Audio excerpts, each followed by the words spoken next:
Uma macroceia moderna.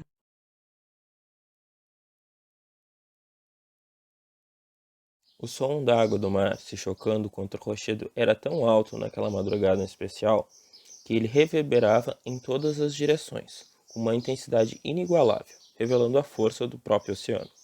Aquela sequência de estrondos sucessivos fazia com que o som de uma tempestade de ar parecesse apenas uma brincadeira de criança.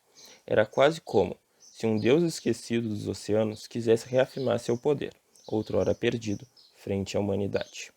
O som era tanto que a pequena Cana já estava acordada quando seus pais a buscaram para sua primeira coleta. A primeira coleta daquele recurso mágico chamado de macroalga era a iniciação de muitas das crianças daquela comunidade. Essa coleta marcava o início de sua vida adulta, mesmo que tivessem entre 8 e 10 anos de idade. Os garotos eram preparados para a pesca, ao passo que as garotas deveriam se focar na coleta das grandes macroalgas marinhas. As crianças estavam reunidas no entorno da fogueira. O vento soprava forte, mas não a ponto de cancelar a coleta das algas.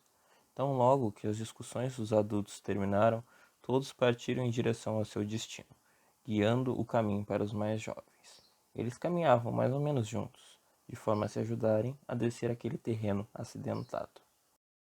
Perdida em seus devaneios, a jovem não havia notado que as rochas eram cobertas por algas, de todas as cores possíveis e imagináveis.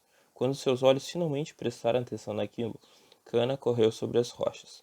O brilho das algas verdes, vermelhas e castanhas a distraiu do grande perigo de correr sobre rochas molhadas. Tão logo que percebeu que a garota estava escorregando, seu pai a segurou pelo braço, impedindo perigos maiores. Olhando para aquelas massas de algas, enroladas e bagunçadas, tudo que a jovem conseguia enxergar era a beleza e a variabilidade de formas e tamanhos. Algumas eram tão pequenas, mas tão densas. Outras eram gigantes, até maiores do que ela. Tudo aquilo, sua mãe lhe dissera, eram macroalgas e sustentavam toda a sua comunidade.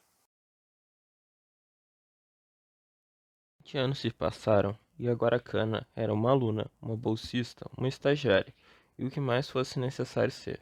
Às vezes ela fazia café ou limpava o laboratório, mas tudo valia a pena, pois ela finalmente estava se sentindo realizada.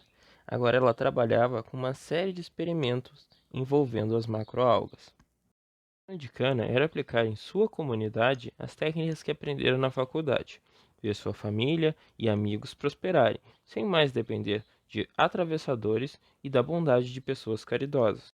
Os meses iam passando e ela sentia cada vez mais saudade de casa. Sua formatura passou. Os meses logo viraram anos e ela tinha uma vida na cidade.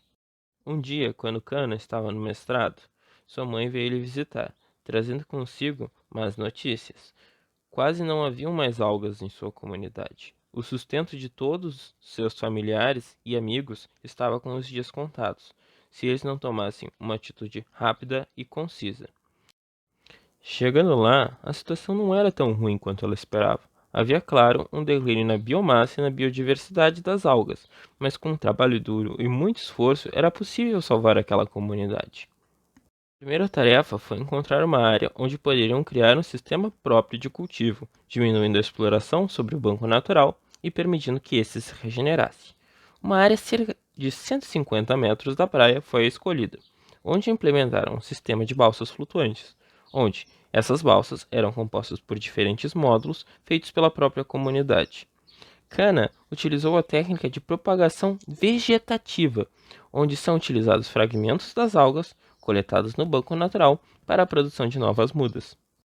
Não demorou muito, e alguns meses depois, as coletas no sistema de cultivo já estavam trazendo lucros para a comunidade, tanto na forma bruta, de vendas de algas secas, como na forma de produtos com valor agregado, como farinha, biscoitos e doces à base de alga.